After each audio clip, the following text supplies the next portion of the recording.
Boa noite, pessoal de São Cepé. Hoje eu estou aqui com o Rinaldo, que é Rinaldo Penteado. É natural daqui, Rinaldo? Eu sou natural daqui. Natural daqui. Tá bem. Então, ele é do Partido Liberal, o mesmo partido do presidente Bolsonaro, do Onyx Lorenzoni. Quem fez esse contato foi o Gilson Brenner, que possibilitou que a gente fizesse esse encontro hoje, para vocês conhecerem um pouquinho mais sobre o candidato, já que ele faz quantos anos que você é da São Cepé? Eu moro há 20 anos fora de São Cepé. Saí de São Cepé em 2002 para ir trabalhar em Porto Alegre e estou lá desde então. E quando vem, acaba ficando mais por casa mesmo, mas faz 20 anos que eu já moro em Porto Alegre. Essa transição, o que tu fazia antes, contar pro pessoal o que tu fazia antes, e essa transição, como é que aconteceu, se tu já era da política ou resolveu partir para a política depois, e quais foram os motivos que te levaram a concorrer para a vida pública? Primeiro, boa noite a todos, é um prazer estar aqui contigo, Felipe. A gente sabe que o podcast ele tem um alcance muito grande, né? Que tu é uma figura muito atuante aqui na política da nossa região, então eu agradeço demais a gentileza do convite. Mandar um abraço para o Gilson, né? Que é a nossa liderança aqui em São Cepé, que nos proporcionou estar aqui. Gilson, um abraço. E vamos lá, essa pergunta é a pergunta que eu mais gosto de responder mesmo. A política ela aconteceu na minha vida, ela nunca foi um projeto de vida estar na política ou ser político, ela acabou acontecendo. Eu sou daqui, né, sou natural daqui, o meu pai é o seu Vanderlei Assunção, brigadiano, acho que quase todo mundo conhece o Vanderlei, um dos bigodes mais sérios da Brigada Militar. Pois é, foi... teve, por último, quem é mais novo deve se lembrar dele no Ministério Público, né? Exatamente. Ele fazia segurança no Ministério Público. Isso, ele era daquele CV1000, Corpo de Voluntários Militares Inativos, que fazia segurança dos prédios públicos. Ele estava aqui no Ministério Público, até que ele sofreu um acidente, né? E aí acabou tendo que deixar ali o trabalho. Mas ele está bem, né? Eu sou filho da dona Temis, que é dona de casa, sou irmão da Vandrisa, professora, e da Angelise, que é enfermeira, ambas trabalham aqui em São Cepé.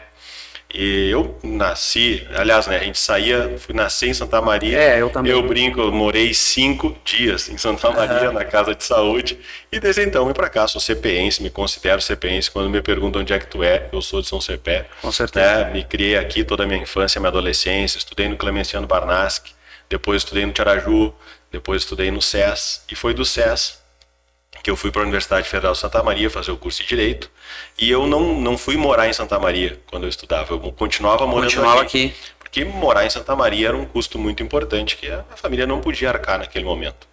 E aí eu ia e voltava todo dia. Eu ia no ônibus, né? Todo dia até era muito legal que eu chegava muito cedo na aula, e os professores diziam, olha aí, ó, colega chega cedo, eu não tinha para onde ir, eu ficava no corredor da universidade desde muito cedo. E aí no último ano da faculdade, só que eu morei em Santa Maria, trabalhei lá, que eu consegui um estágio no Núcleo Jurídico do Banco do Brasil, era um estágio muito concorrido, um bom estágio, pagava bem, e aí eu consegui ficar morando em Santa Maria, mas vinha para cá todo final de semana. E depois de formado, eu trabalhei 1 ano e pouco no escritório Kimmel Advogados Associados, que é um escritório tradicionalíssimo. Todo mundo conhece aqui na região. Era muito atuante no ramo do agro, no direito empresarial, no direito imobiliário. Né? Conheci e trabalhei com o falecido Valdemar Kimmel, que era uma figura espetacular. Ficou para o Eduardo, eu acho que o Eduardo ainda toma conta. Quem toca hoje é o doutor Eduardo, meu amigo, o doutor Daniel também, que toca um escritório. O doutor Eduardo está até no Tocantins, expandiu a empresa, né? É um empreendedor, um cara que tem um espírito empreendedor. E aí, quando eu estava no Kimmel, eu fiz concurso para advogado da Caixa. E aí passei para advogado da Caixa. Tinha vagas em todo o Brasil, mas a minha classificação me garantiu que eu ficasse em Porto Alegre, no jurídico de Porto Alegre. E eu fui para Porto Alegre por conta disso, para trabalhar na Caixa. E aí, me lembro que nos primeiros meses que eu morava em Porto Alegre, eu já ia sexta, começar a colinha pronta para ir para a rodoviária e vir para São Cepé. Aí eu me lembro que meus colegas falaram assim, mas Reinaldo, se tu não der uma chance a Porto Alegre, tu nunca vai gostar de Porto Alegre.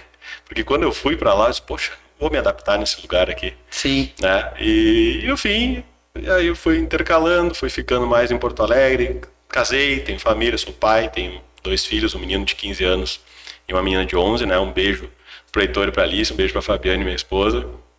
E aí, continuo na Caixa. E como é que vai surgir a política na minha vida? A política surge na minha vida, primeiro, como pai. Quando fecharam as escolas, naquele segundo fechamento que houve por conta de uma ordem judicial, Te lembra que teve uma ação civil pública, que foi movida por uma associação que se dizia de mães e pais e também se dizia democrática. Mas a gente sabe que hoje quase tudo que tem a sigla que na sigla tem pela democracia, de democrático tem muito pouco. Muito pouco. É uma associação que é um puxadinho do PSOL, do PT. E de alguns sindicatos, às vezes, né?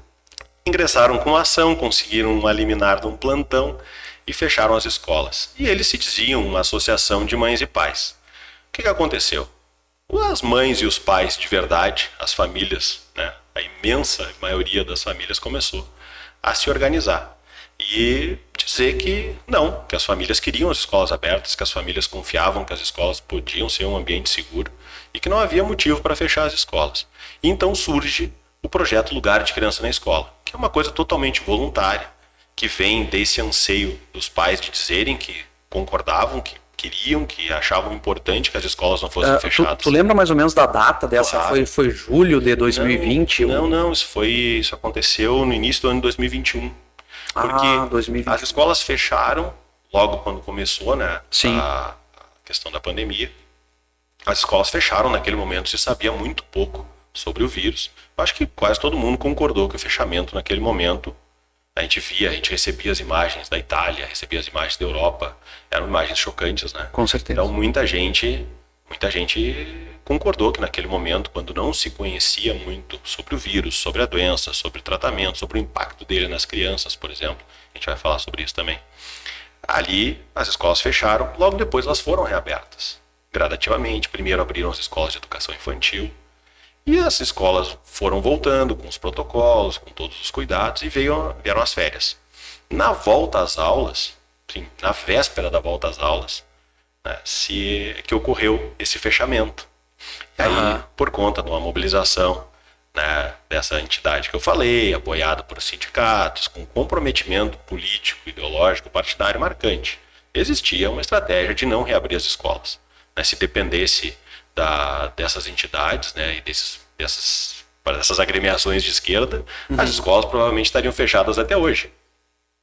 Com certeza. Quando acontece essa decisão judicial, os pais vão lá dizer, não, só um pouquinho. Primeira coisa, essa associação com 20 e poucas pessoas na ata de fundação, entrarem com uma CP, conseguiram eliminar e fecharem todas as escolas do Rio Grande do Sul, indiscriminadamente, da rede pública, privada, da educação infantil até a universidade, tudo ficou fechado, todos os estabelecimentos de ensino do Rio Grande do Sul ficaram fechados. Haviam cidades aí com os dados do Covid muito favoráveis, não havia nenhuma razão para manter a escola fechada. Enfim, as escolas fecharam, mas aí, eu costumo dizer, os pais, as mães, as famílias, quando toca no interesse dos seus filhos, a situação é um pouco diferente. O pessoal subestimou a força das mães, a força dos pais, na defesa dos direitos das crianças. E nós nos juntamos, foi formada uma coordenação.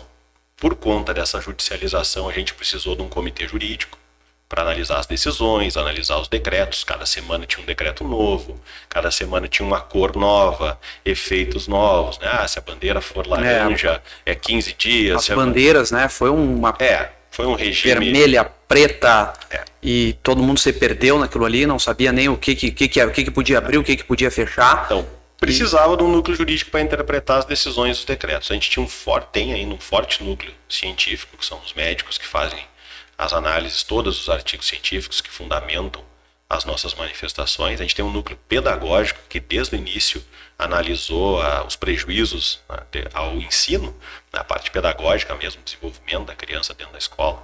E a gente tinha um pessoal para organizar a nossa página no Insta. Todo mundo voluntário, todo mundo doando o seu tempo. A gente não tem R$1 de nada, a gente chegou de 0 a quase 25 mil seguidores sem impulsionar uma publicação. E o projeto ganhou vulto. O projeto começou a fazer manifestações, nós fizemos carreatas, nós fizemos manifestações na frente do Tribunal de Justiça. A motivação era a mais justa de todas, né? Exatamente. A educação dos filhos. Não, quando tu chega em casa e teu filho olha pra ti e diz assim, pai, faz alguma coisa. Faz alguma coisa que a escola tem que abrir. Um filho teu, tu disse que tinha 15, o outro... Tem 15 hoje, né? Na época que fecharam as escolas tinha menos. Sim, eu tenho e a outra de 11. De 11. Isso, tem um casal. Eu acho que quanto mais novo, mais foi prejudicado, né? Pela questão da alfabetização, Sem dúvida. Bom, agora começam a pipocar vários artigos, né? Semana passada a nossa página, Lugar de Criança na escola.rs, no Instagram, divulgou um artigo mostrando os impactos terríveis, né, que aconteceram na alfabetização. A gente tem isso, as pessoas podem, todo mundo vai conhecer alguém que estava nessa fase de alfabetização que não conseguiu concluir. Isso, gente com muito acesso à conectividade, teve dificuldade. A gente tem várias crianças hoje no 2º, 3º, 4º ano que não conseguem ler e interpretar um texto.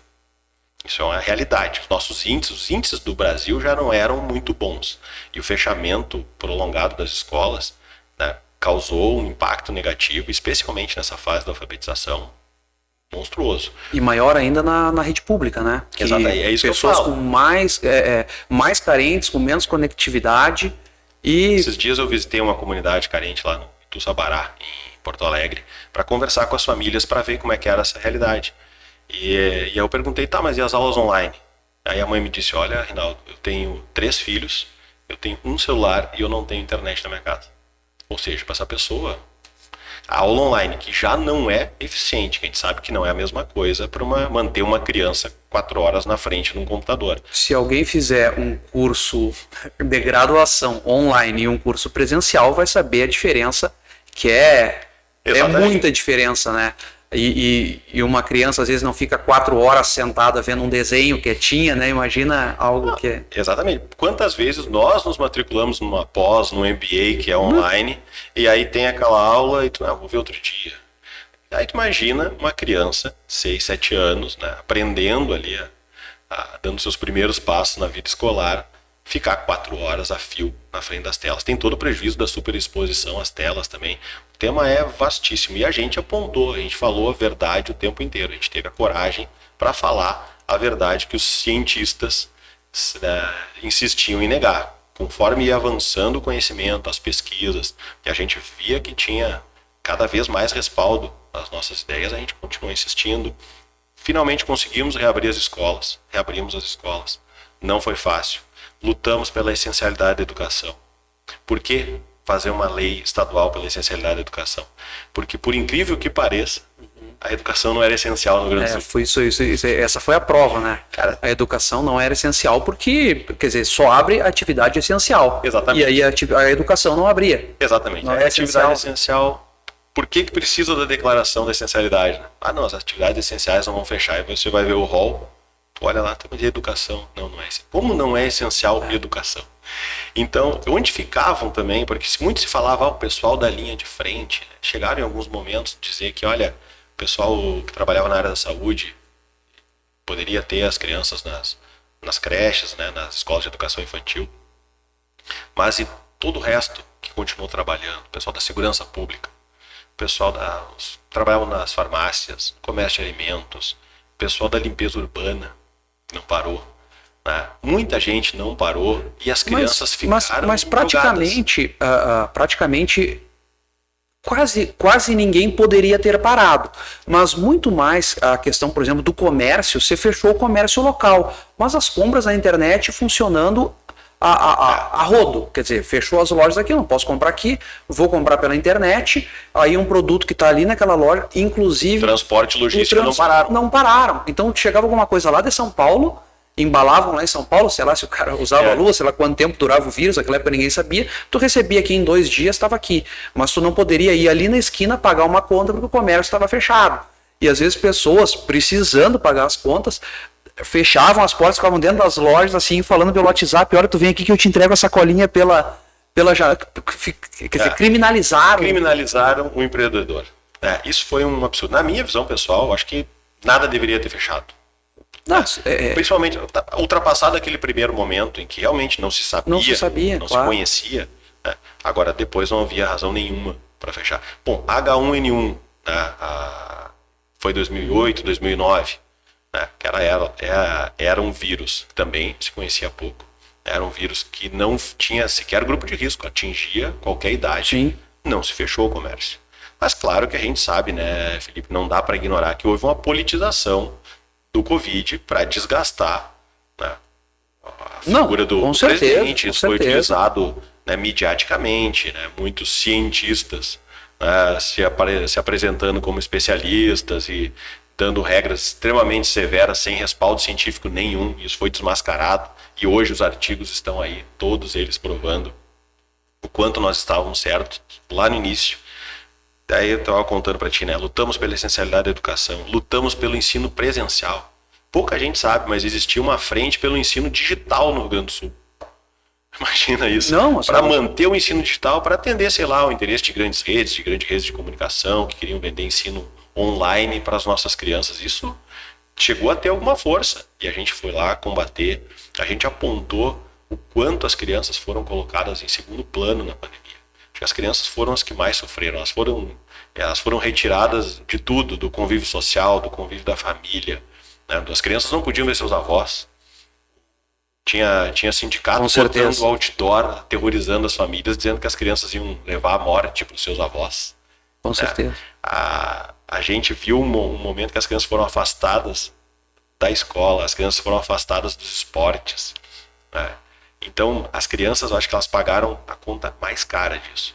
E a gente não via ninguém falando em favor das crianças e a gente assumiu, sim, essa luta. Tivemos a coragem para bater de frente com interesses políticos, com interesses partidários, com interesses sindicais, ideológicos, comerciais. Tinha muita gente ganhando dinheiro com as crianças presas dentro de casa.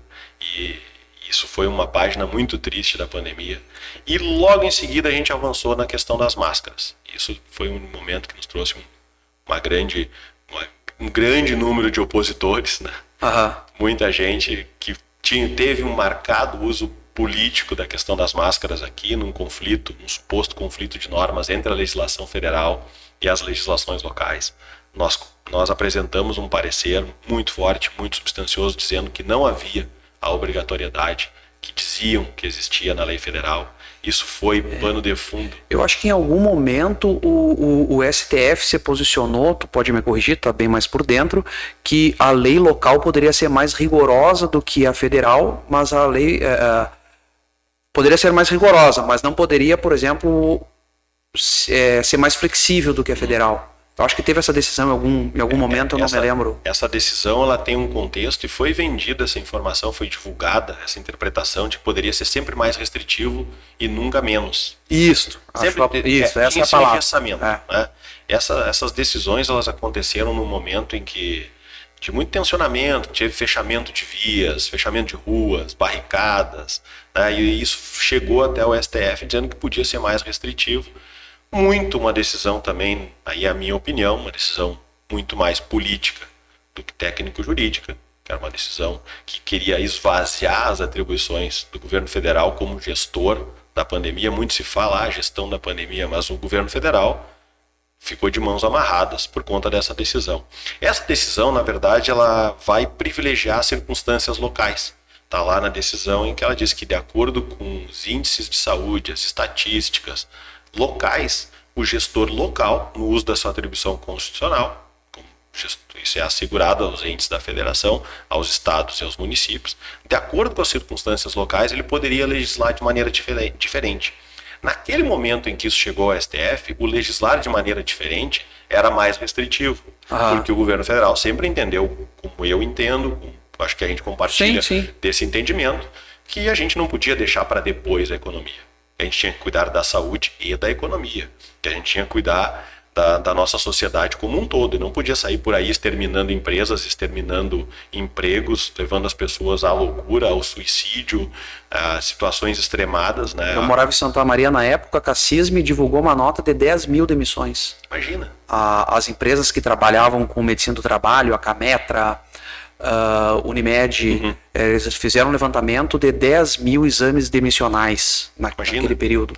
Então, naquele momento, essa decisão, que seria o entendimento local, ele era mais restritivo. Acontece que a decisão não diz, pode ser mais restritiva. A decisão diz que as circunstâncias locais, as informações técnicas de saúde locais podem fundamentar um entendimento diverso para aquela localidade. E o que acontecia naquele momento? Os indicadores de saúde, eles eram os mais favoráveis. A gente tinha uma queda nos óbitos, nós tínhamos uma queda nas hospitalizações, nós tínhamos uma queda na ocupação de UTIs, a gente tinha um índice de vacinação alto, em vários municípios e continuavam as restrições severas aonde? Nas escolas.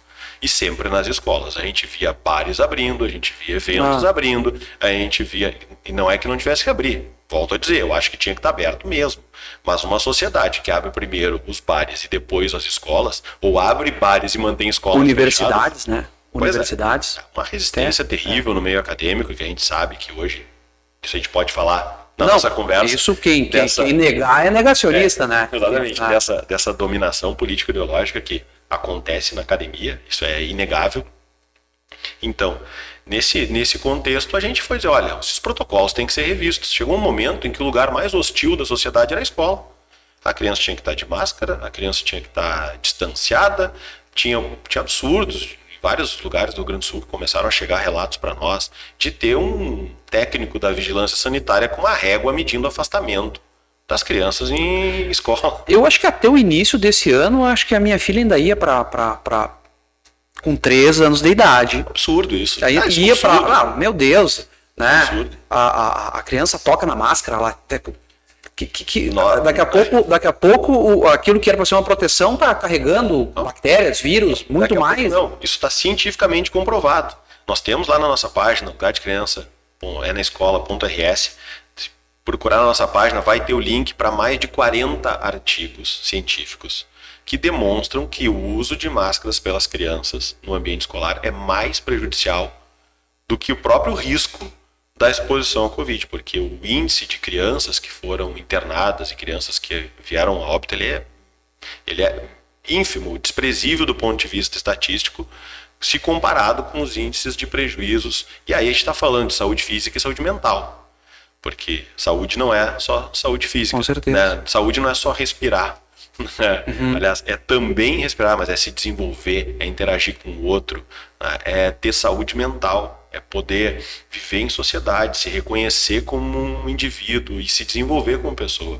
Isso foi negado às crianças. As crianças foram colocadas atrás de um pedaço de pano que não servia para lhes proteger. E é bem isso que tu estava falando. A gente recebia diariamente relatos, a gente recebia fotos das máscaras, como elas iam e como elas voltavam. As crianças, né, faziam... Na verdade, as máscaras eram grandes viveiros de contaminação de várias outras moléstias e não protegiam. Hoje existem estudos científicos que demonstram que as microperfurações da máscara, para que seja possível, né, que a pessoa respire, elas são milhares de vezes maiores que o vírus, ou seja, elas nunca tiveram a capacidade de proteger. E se vendeu uma ideia de que essa máscara ia proteger, que ia criar uma rede, que cada um cuidava do outro. Não, isso não é verdade. As máscaras não só não protegiam as crianças, como também causaram e ainda causam muitos prejuízos. A gente tem um sem número. Bom, é só olhar, quem procurar uma fonoaudióloga, uma psicóloga, uma psiquiatra, um terapeuta ocupacional, eles conseguem consulta. Os consultórios estão abarrotados. E isso a gente está falando das pessoas que têm acesso a tratamento, que têm acesso à saúde. O problema é muito maior, né, na grande massa de pessoas que está num índice de vulnerabilidade social, que tem uma carência que não é atendida. Às vezes, muitas escolas ainda não voltaram a pleno na rede pública, isso é preciso que se diga. As entidades sindicais, né? E aí quando falo das entidades sindicais de professores, eu não falo dos professores. A gente tem muitos professores bons, professores engajados, né? Depois a gente vai falar sobre isso, do quanto é fundamental a figura do professor, mas que são sufocados pela pauta político-ideológica que está sendo pregada pelos sindicatos há 3, 4 décadas no nosso estado. Até na época que você fechou escolas e até os professores alegavam que trabalhavam muito mais fora da sala de aula do que dentro da sala de aula, né?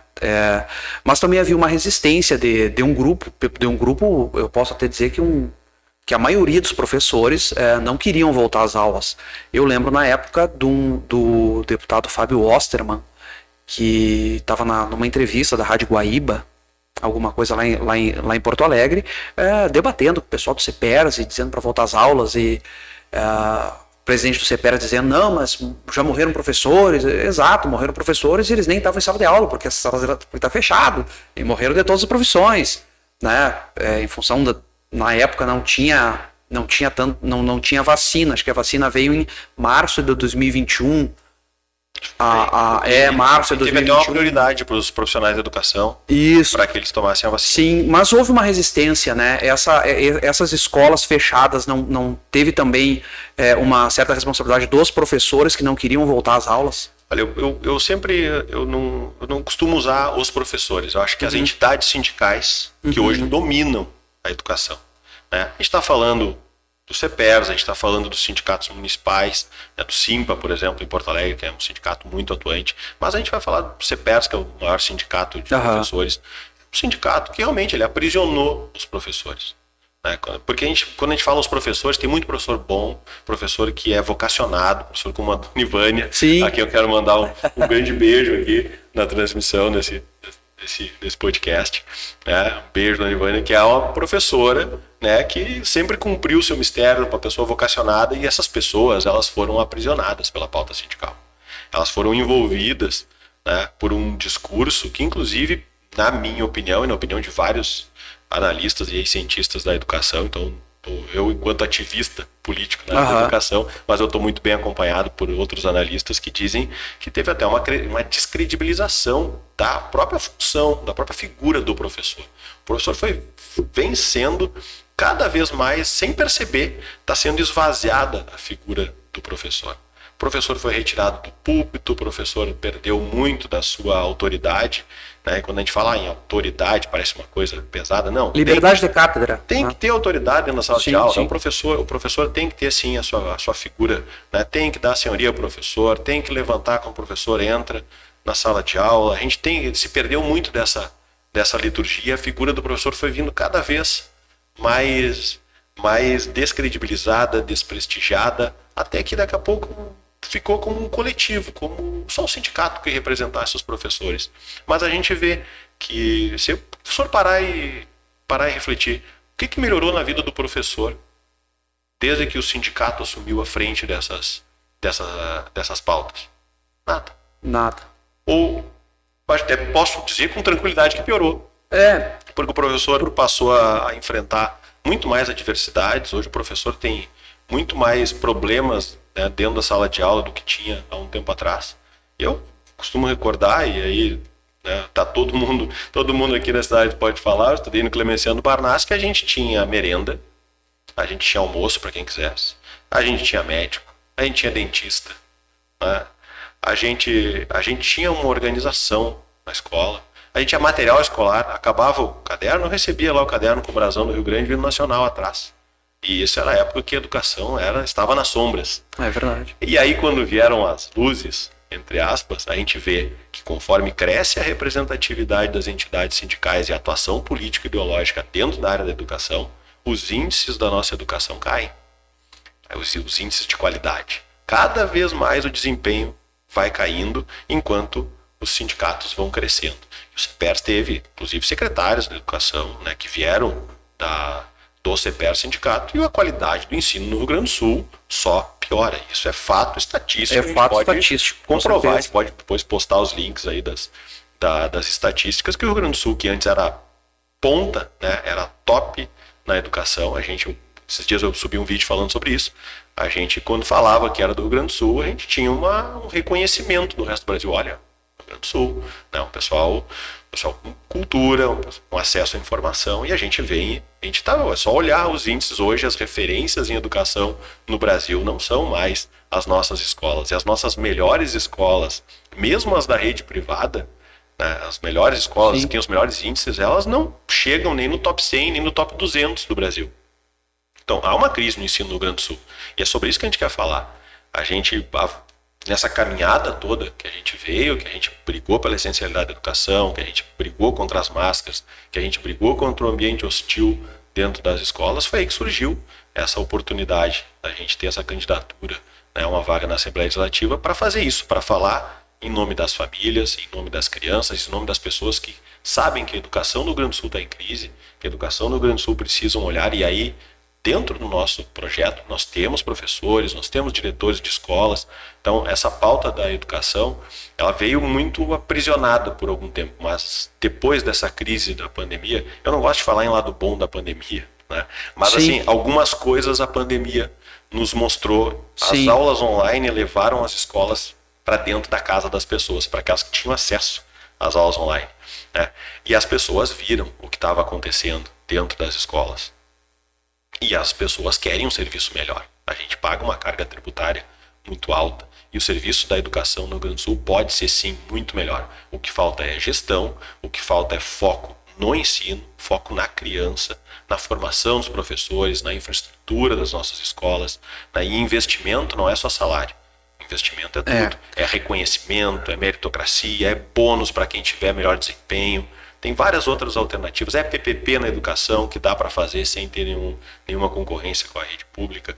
Tem como fazer, a gente tem orçamento, falta gestão. Porque principalmente da esquerda, eu vejo que a educação ela é tratada de uma forma muito, muito abstrata, muito romântica. A esquerda tem aquela emoção, aquele coração de levantar uma bandeira e dizer assim, ó, é pela educação. Mas a gente, no fundo, as propostas às vezes são planos de carreira. São sindicatos, né, que pegam, olha, vamos tratar sobre educação, vamos dar um salário digno ao professor, vamos fazer não sei o quê.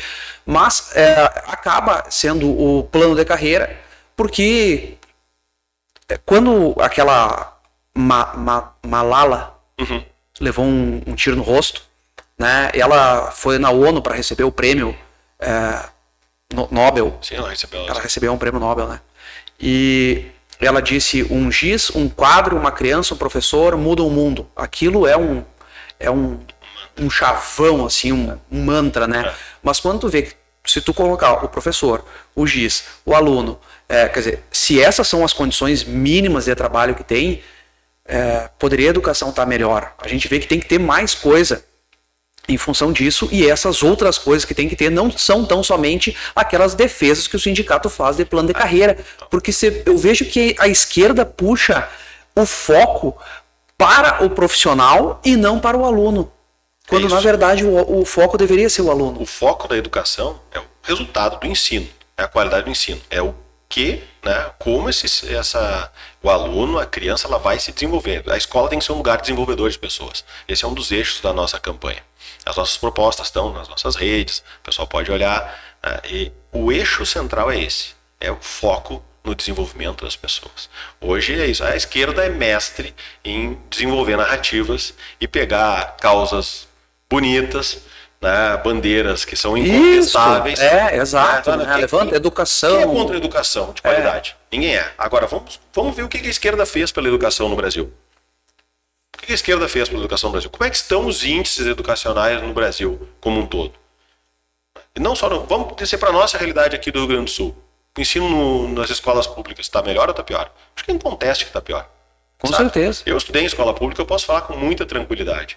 Salvo raras exceções de alguns municípios que têm algumas iniciativas melhores, em regra, o ensino público não é bom. Tanto é que a primeira coisa que uma família faz quando consegue adquirir um patamar um pouco melhor de renda é buscar colocar numa escola privada. Acho que vem antes do plano de saúde. Exatamente. E a qualidade no ensino privado também não está incrível, não é tanto quanto se paga por isso, né? Porque a gente vê, como eu te disse, as nossas principais escolas ranqueadas no Enem, elas ficam atrás de escolas públicas de São Paulo, de escolas públicas de Goiás. É só olhar os rankings, eu não estou falando nenhuma invencionice aqui, é só olhar os números. Então, a esquerda é mestre em capturar pautas que são, que ninguém vai se opor, mas eles não trabalham pela educação. Às vezes é uma resposta simples para um tema complexo, né? Temos que valorizar os profissionais da educação. Temos. Ponto. Temos, mas aí eles botam um ponto no final da frase e tá. Isso. Mas aí como fazer? O que a esquerda fez com a educação nas últimas décadas? Tem um documentário maravilhoso do Brasil Paralelo, que é o Pátria Educadora. São 13 episódios, que ele é um documentário obrigatório para todo mundo que quer entender o que aconteceu na educação no Brasil nos últimos anos. Todo esse processo do que vem acontecendo e para a gente ver por que a gente chegou nesse resultado que é ruim, que é um resultado que não condiz com tanto de recursos que são direcionados para a educação, tanto de dinheiro que é investido. O Brasil investe 5,6% do PIB em educação. A média na OCDE é 4,4%. Ou seja, o Brasil não é falta de dinheiro. É muito dinheiro. Tem dinheiro. Pouco resultado. E o resultado é ruim. Por que o resultado é ruim? Porque a gente vem dominado por um ideário, né, pelo freirismo, por todas essas... Bem que tu falou, é aquele discurso emocionado, mas que na prática acontece o quê? Na prática ele não se justifica. Exato. A gente vê que o tal método Freire, muita gente agora vai ficar brava comigo aí nos comentários, né? Ele praticamente não existe, porque ele não funciona, ele não forma pessoas. Então a gente vê que a educação está a serviço de uma formação de militantes e não de cidadãos. E isso precisa ser mudado, a gente tem que tocar nessa ferida. Eles estão atacando as nossas crianças, eles estão cada vez mais diminuindo a formação das nossas crianças. A nossa atual geração, né, ela vai ser uma das primeiras que vai ter uma diferença de índice, de QI, de medição, de desempenho, né, da ordem de 15% da geração que antecedeu. A gente está vivendo essa vez vai retroagir. Nos últimos anos a gente vem caindo. Isso é um dado científico. A gente pode postar o artigo depois também nos comentários. Eu posso disponibilizar para publicação. Que a diferença era mínima, mas que já vinha uma queda. Quando o desejável é que a geração seguinte seja melhor que a geração anterior. E a gente já vinha com quedas pequenas, mas a queda dessa última geração é da ordem de 15%. É muito alto. Então a gente vê que o processo de educação está falho. E a gente vê que a escola foi impregnada por temas sociais que não são do cotidiano infantil, que não interessam as crianças e que não são formativos. A gente vê agora as grandes bandeiras aí da educação, né, dessas entidades de esquerda, é discutir linguagem neutra, é discutir identidade de gênero. Né, a gente está vendo isso. Hoje eu recebi um vídeo do Chile que é assustador, né, que isso sendo trabalhado dentro de uma sala de aula com crianças que tinham 7, 8 anos no vídeo que eu vi hoje. E sem autorização dos pais, né? Exatamente. Então, imagina, né? A gente chega nesse momento. Por que eu digo que a minha campanha é para levar, a nossa campanha, a campanha do Projeto Lugar de Criança na Escola, é levar a voz das famílias e voltar o foco para a criança e para a qualidade do ensino. É por isso. Porque as famílias também, elas não estão sendo respeitadas. A voz das famílias não está sendo respeitada. As próprias associações de pais e mestres, os círculos de pais e mestres vieram sendo descredibilizados e perdendo força nas escolas ao longo do tempo. Então a gente vem num processo de descredibilização da atividade do professor, né? Um afastamento das famílias das escolas, né? E essa inserção de temas sociais que não são formativos. Se a gente for ver hoje, né, que profissional, até as graduações hoje estão formando. Muitos profissionais saem da graduação sem as ferramentas necessárias para exercer a sua profissão.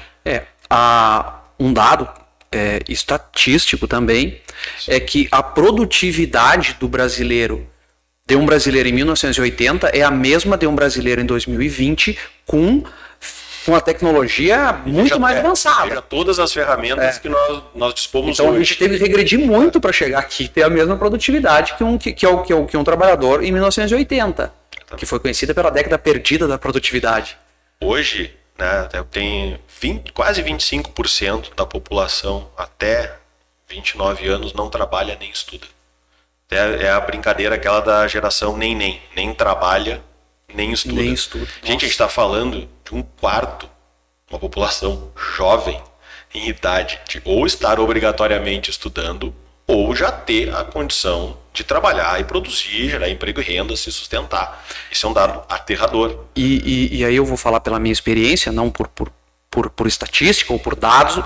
O que eu vejo hoje como empresário se eu abrir uma vaga na empresa para atendente ou vendedor, alguma coisa, até aparecem pessoas.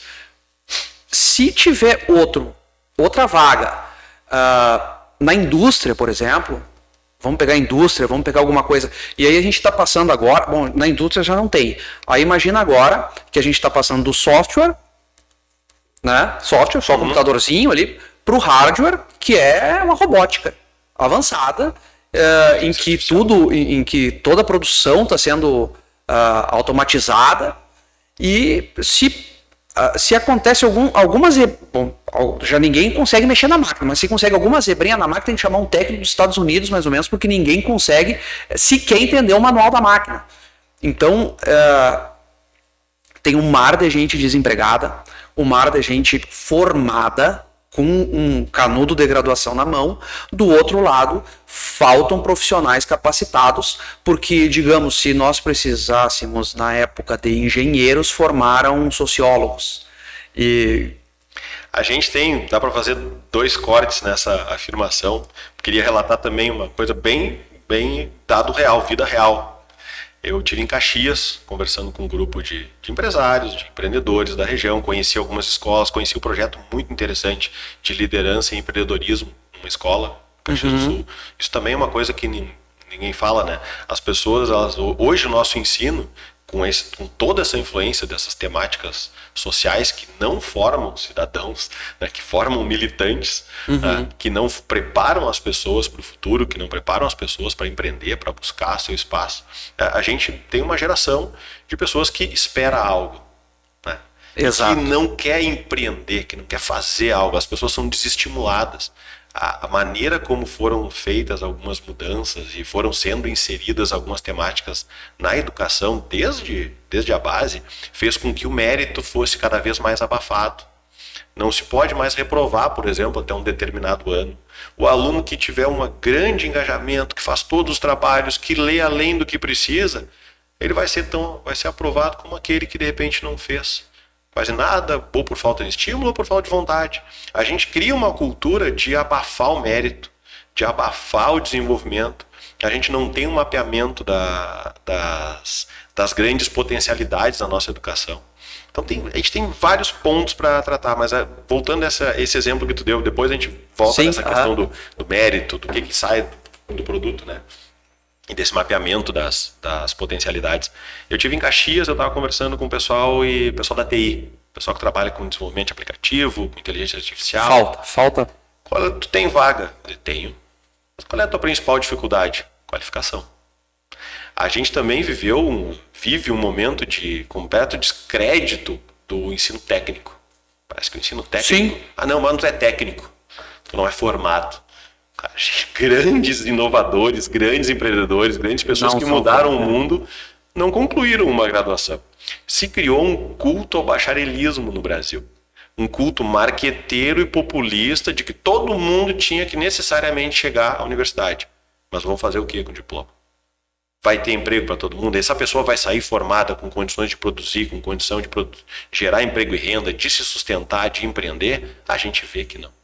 A gente vê que tem sem número de bacharéis que não estão trabalhando na sua área de concentração.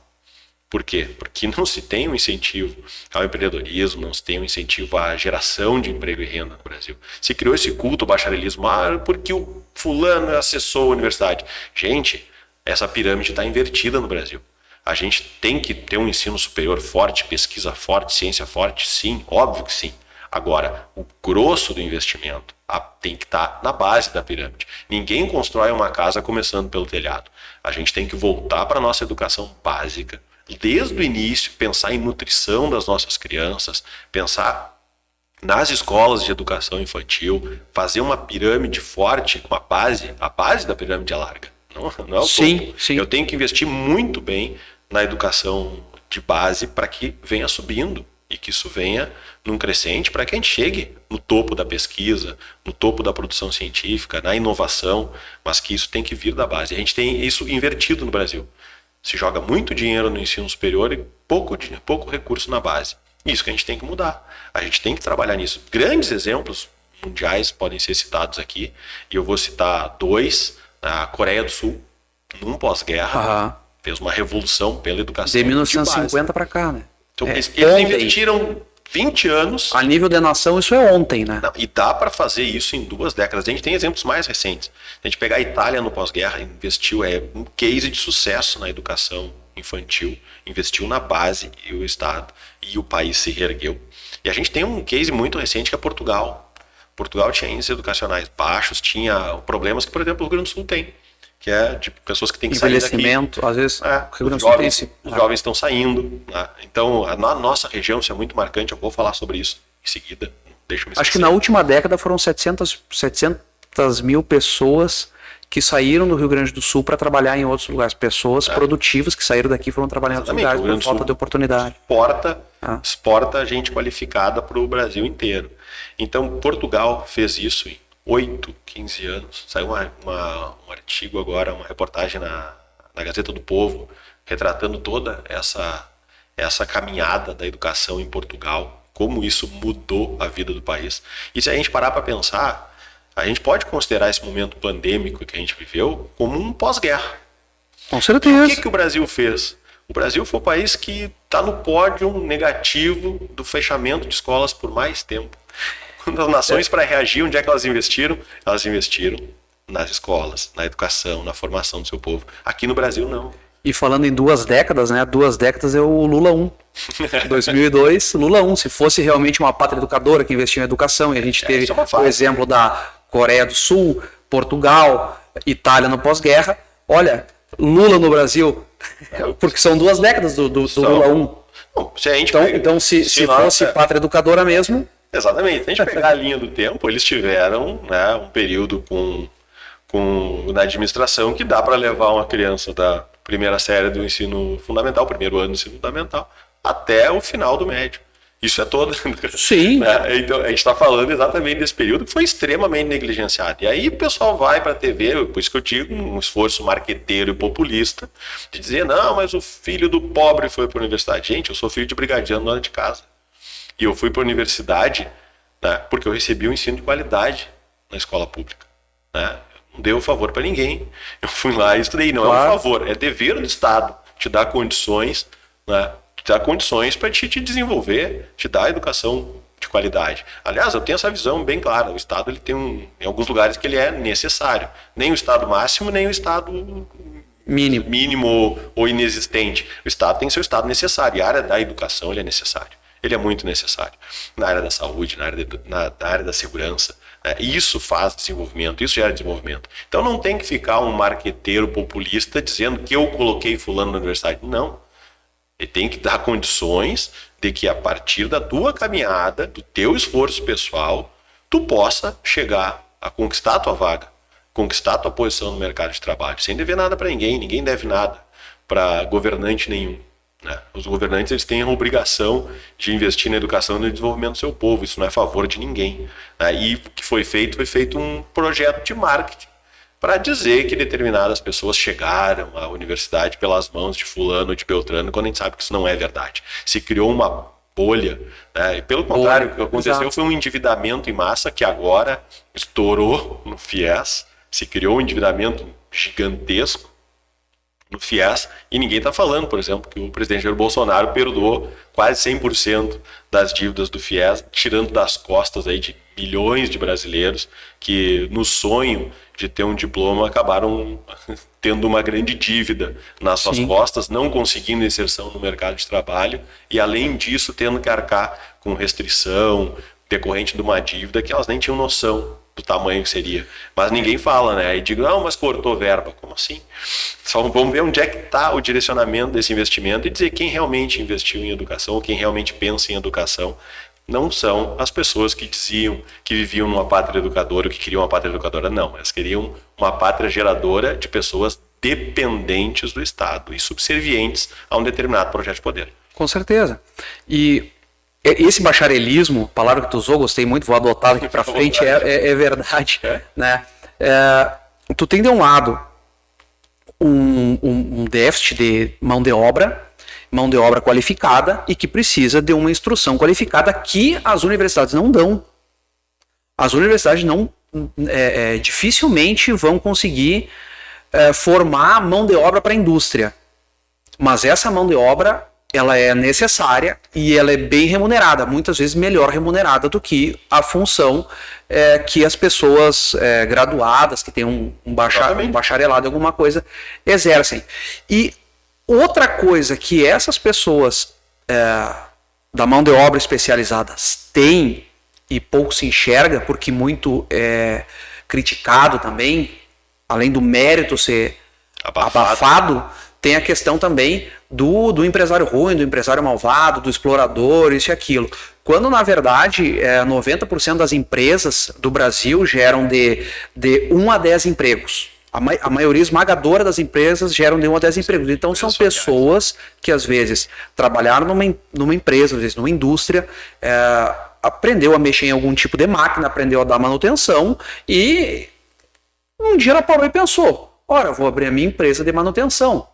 Contratou 2 funcionários e foi. Eu tenho sentido uma falta imensa de pessoas, de pequenas empresas começando hoje. Eu não vejo, na minha 2006 que eu abri a minha empresa, já tinha poucos. Acho que eu abri a minha empresa, outro lá tinha 4 ou 5 em São Cepé que abriram alguma coisinha. E a maioria não, seguiu carreira em algum outro lugar, mas empresários, pessoas arriscando, tomando risco.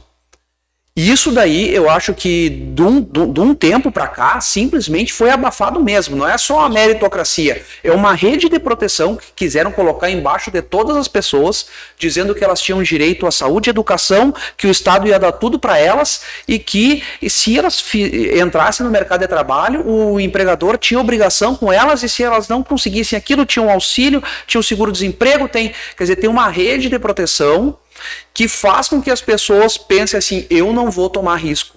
Tem gente que não quer nem trabalhar. Tem gente que não quer nem trabalhar, né? Ora, eu não vou tomar risco. Acabei de falar da estatística dos nem não estuda nem trabalha. Isso aí. Né? Então imagina, como que o país vai se desenvolver como um todo, continuando com abafando a meritocracia, dizendo, olha, por mais que tu trabalhe, que tu vá bem, mas o outro tem o mesmo direito que tu. Os deveres são totalmente diferentes, mas o outro tem o mesmo dever. Então, você coloca assim, mas se aquela pessoa tem um carro, um telefone bom, uma casa, ela é privilegiada. Você cria uma coisa de que um é privilegiado e o outro é excluído, e as responsabilidades que essas pessoas assumiram são totalmente diferentes. Exatamente. É disso que a gente fala quando diz que temas sociais, discussões sociais que nem sempre são verdadeiras, né, foram colocadas dentro das escolas e aí vem a estratégia de segmentação, de dividir para conquistar, de colocar grupos de segmentar a sociedade em grupos compartimentados e colocar uns contra os outros, o empresário contra o empregado, o empreendedor contra o assistido,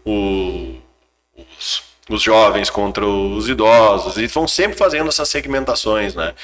O Brasil é um país em que todo mundo sempre conviveu bem, né, que a gente vê que todas essas brigas sociais que foram criadas no Brasil, elas não existiam. Há bem pouco tempo atrás, todo mundo convive bem. O Brasil é um país onde as pessoas de todas as etnias, de todas as origens, têm uma convivência harmônica. E foi implantado, isso é uma outra decorrência dessa doutrina de esquerda, né? essa criação de conflitos que não existem, essa demonização de algumas figuras. E aí a gente fala, o empresário é uma figura demonizada, mas ninguém fala que o empresário assume todos os encargos da atividade, que o risco da atividade é dele, que a tributação pesa sobre ele, que ele gera empregos que as pessoas dependem direto ou indiretamente, né, do que da atividade econômica. Então se cria uma demonização da figura do empresário, e aí que eu digo, quanto é importante a gente ter a meritocracia, o empreendedorismo, a formação de liderança na escola, a valorização disso, saber entender as potencialidades de cada um. Hoje não, hoje a criança que demanda um pouco mais de atenção numa determinada área do conhecimento, ela já é logo, né, ou se ela não vai tão bem em alguma outra área, também ela não é incentivada a recuperar. Quando, por exemplo, países como os Estados Unidos, claro, a gente vai fazer um comparativo com os Estados Unidos agora, né, meritocracia lá é assim. Exatamente, aqui sabe qual é o percentual de pessoas com altas habilidades de superdotação que são mapeadas nas escolas do Brasil hoje? Se estima que 0,01 da população com altas habilidades de superdotação seja mapeada no Brasil. Quando a gente estima que tem um quantitativo aqui, algo em torno de 3 milhões de pessoas que tenham essas habilidades. Essas pessoas, elas são amassadas pelo sistema, porque elas têm alguma grande habilidade numa determinada área e às vezes nem tanto em outras áreas. E aí diz, mas se tu fosse superdotado, tu acompanhava tudo super bem. Né? Que virtuoso é esse. Eu tenho um cara muito bom em exatas, por exemplo, e que ele não é tão bom nas humanas. Mas esse cara é um cara que vai ser um grande engenheiro, que vai... Quantas vezes a gente vê uma pesquisa de ponta na TV ou numa reportagem, já tem um brasileiro na equipe, Como é que esse cara não ficou no Brasil? Por isso, os Estados Unidos têm um percentual de quase 100% dessas habilidades mapeadas, porque eles fazem esse mapeamento nas escolas. Eles já vão vendo desde o início quem é que demonstra uma potencialidade melhor numa área ou noutra. E a gente tem que fazer esse filtro. A educação, ela não pode ser planificada para todo mundo, e se o cara tem uma potencialidade melhor, um talento melhor, uma facilidade melhor para uma determinada área, muitas vezes esse cara também ele é achatado. Sim. Ele é visto como um problema, como um dificultador para a turma, quando ele tinha que ser pensado e levado para centros de excelência. Então a gente tem várias coisas que são que precisa o quê? Precisa gestão. A gente tem recursos, precisa gestão. E aí tem essa demonização do mérito, a demonização do empresário. A gente está vivendo um outro momento. Eu estava conversando agora, antes de entrar aqui no podcast, encontrei o Manfrini ali, e a gente estava falando sobre isso. A gente está vendo agora o grande vilão é o agro. O agro está sendo atacado nos livros, está sendo atacado nas aulas, está sendo atacado... Material didático feito exclusivamente para atacar o agro. Exatamente, tem essa vilanização do agro, a monocultura, porque o agrotóxico, eles vão colocando essas terminologias na cabeça das crianças, né? Quando não existem defensivos agrícolas. Sim. Né? E é o agro que coloca a comida na mesa das pessoas, né? Essa glamorização do orgânico. Do orgânico. Quem quiser, ok, não tem problema, mas o orgânico não vai dar segurança alimentar para ninguém. E a gente vê o agro sendo sistematicamente atacado, a gente vê essa pauta travestida de ambientalismo atacando a base produtiva do país. A gente vê essa pauta climática, que quem fizer um estudo mínimo, assim, né, com um mínimo de profundidade, vai entender que são ciclos climáticos, que isso nada tem a ver com atividade. Bom, tem gente dizendo que a vaca no campo está prejudicando o clima. E estão demonizando a carne, inclusive. Então, gente, é isso. Demoniza o empresário, demoniza o agro, demoniza a carne, e vão criando uma situação de aumentar a vulnerabilidade das pessoas, de diminuir, né, esse incentivo à produtividade. Tem uma frase que eu gosto muito, que fala que a esquerda, ela não gosta do pobre, ela gosta da pobreza. Adora. Ela quer manter o maior número de pessoas na ignorância e na pobreza, porque essas pessoas são mais facilmente manobráveis, porque elas têm necessidades prementes. E a gente está vendo isso ser manobrado agora na campanha. Sim. Então a gente tem que ficar muito esperto, tem que ficar muito atento e ver quem realmente defende o desenvolvimento do país, o teu desenvolvimento enquanto pessoa, que quer promover a tua ascensão, que quer te dar condições para que tu te mantenha, para que tu dependa o mínimo possível do Estado, para que o Estado atue onde ele precisa atuar. E não que ele tenha que ser uma grande babá de todo mundo. O Estado ele tem que, e na educação é isso, ele tem que ser um desenvolvedor de pessoas. Sim, nenhum país se desenvolveu, por exemplo, com educação privada, exclusivamente privada. Sempre foi um forte investimento público maciço, coordenado, para que as pessoas tivessem acesso a serviços de educação de qualidade, para que viessem a se tornar produtivas. Hoje é o contrário. O que a gente tem, repetindo, né, a gente tem uma rede de proteção para essas pessoas e um desincentivo para que elas estudem. Por quê? Eu, seguido digo isso, não é a primeira vez que eu digo no podcast, alguém já pode estar, meu filho vai dizer de novo. O eleitor que não precisa da educação pública, que não precisa da segurança pública, que paga um monitoramento, que paga o alarme, que tem um carro blindado, ou que paga um plano de saúde bom, esse daí é o pior eleitor para o político profissional, que vive de enganar as pessoas, prometendo... Quer dizer, por que tu vai prometer mais saúde para um cara que tem um bom plano de saúde? Não vai adiantar nada. Tu vai prometer uma boa educação para quem tem uma educação de qualidade? Não vai adiantar nada. Ou tu vai... bom, agora eu vou te dar mais segurança. Bom, mas eu já quer dizer, então a esquerda vive disso. Ela vive de prometer coisas... Quer dizer, mas nunca conseguiu atingir esses objetivos, né? Voltando para a minha pauta da educação, esses dias subi um vídeo também falando sobre isso. Os criadores do problema hoje estão aí vendendo solução. Sim. Eu vejo as pessoas que defenderam as escolas fechadas dizendo que escola é essencial, que é fundamental, que eu sou pela educação, mas na hora de defender que a escola tivesse aberta, e apoiou o fechamento. Mas essas pessoas sumiram, tu não notou, tu não sentiu falta? Eu senti uma falta dessas pessoas, tu vê que ninguém foi agora para fazer a campanha política dizendo assim, olha, nós fechamos o comércio para preservar vidas, onde é que estão, né? Olha, nós fechamos todas as escolas para proteger nossas crianças. Quando nós estávamos lá fazendo carreata, sofrendo ataque, teve carreata nossa pela abertura das escolas, que foi atacada em Santa Maria também, com barra de ferro por militante de esquerda, que foi contido por nós e pela Brigada Militar. A gente sofreu ataques coordenados à nossa página, quando a gente estava lá lutando pela reabertura das escolas, os vendedores de solução. Então o eleitor tem que ficar muito, muito atento, porque os criadores do problema agora estão aí dizendo que são a solução para ele. Então a gente ouve aí vários setores, né, e principalmente esses candidatos que são ligados à esquerda, que são ligados às entidades sindicais. Eu não vou dar nome deles aqui para não posso dar mas a gente pode citar o governador que era governador, depois renunciou. Eu não enxergo isso na campanha dele, mas ele poderia dizer que defendeu escola fechada, que quebrou empresas, quebrou milhares de empresas. A questão da máscara. Tem candidato por aí dizendo que defende educação, desenvolvimento das pessoas, mas que defendeu também veementemente e dizia que tinha que ser obrigatório e que podiam exigir e que tinha que usar máscara, que o colégio estava certo. Aconteceu um fato lamentável que foi de conhecimento do estado inteiro, um menino de 7 anos que não quis usar a máscara num colégio tradicional de Porto Alegre. É um menino de 7 anos, ele não aguentava mais a máscara. Né?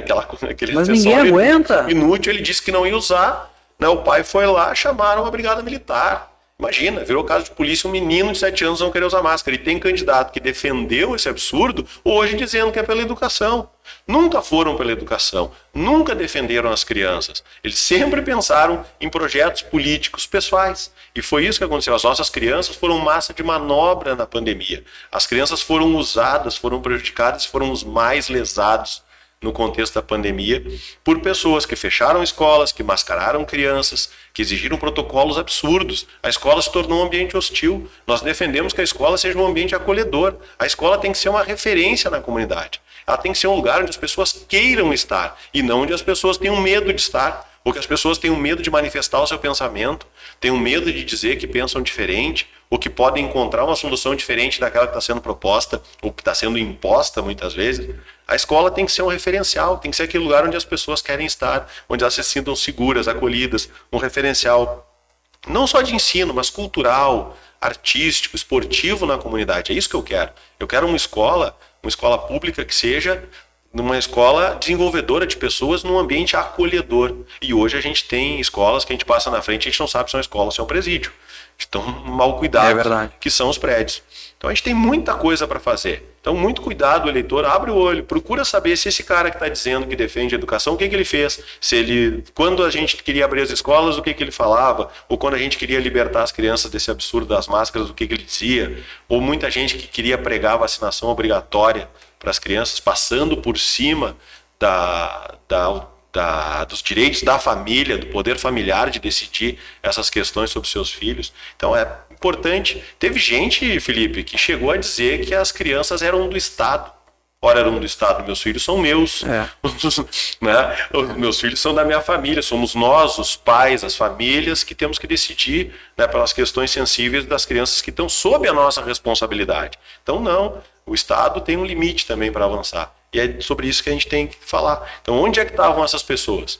E agora estão aí, vendendo solução, dizendo que são pela educação, que são pelas crianças. Vejam o passado aí de muitos candidatos. E quem diz que isso daí foi o maior absurdo, eu lembro perfeitamente de dizerem que as crianças eram do Estado, chegaram a dizer isso. Foi dito em São Leopoldo, né? Isso daí é um secretário de saúde que disse. Né, isso daí é quem quer o Estado máximo ou o Estado necessário? Que é o Estado máximo, né? É o Estado entrando na vida privada das pessoas, dentro das casas, sequestrando cultura, impondo uma cultura, e isso aconteceu à luz do dia, e era defendido, e a mídia dava ibope, aplaudia e isso aí passa a ser normal.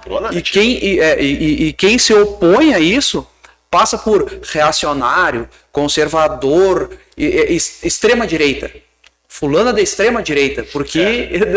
São os rótulos, né? São os rótulos, né? Essa guerra de narrativas, né, ela é muito forte, né? Eles são especialistas, a esquerda é especialista em construir narrativas, em construir rotulagem, em querer desumanizar as pessoas. Esse também é um dos objetivos de mascarar todo mundo. Se a gente parar para pensar, as pessoas ficaram sem rosto por um bom período. As pessoas perderam a sua individualidade. Aí a gente imagina o que é para uma criança isso. Tem um vídeo na nossa página, quem puder acessar vai ver um vídeo são duas crianças e a criança menor, ela tá olhando pro irmão de máscara e o irmão fala: diz papá.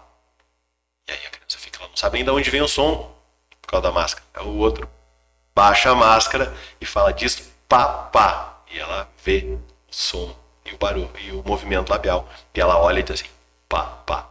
Cara, esse é um vídeo de 10 segundos, quando muito, que dá uma lição, né, que a gente tem que aprender pra vida. A gente não pode desumanizar as pessoas, tirar o rosto das pessoas, tirar essa interação entre as pessoas.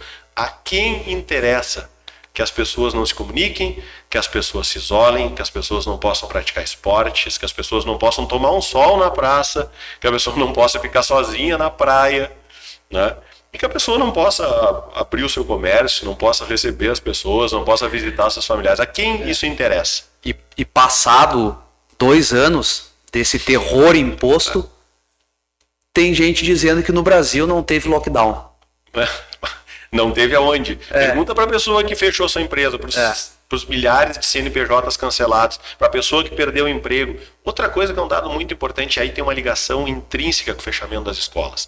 Tem muita gente que se diz empática e que as mulheres, a causa das mulheres, a causa do feminismo, ao empoderamento e todos os chavões esses que a gente vê, né, cada vez mais fortes. Isso agora é uma pauta muito presente na eleição.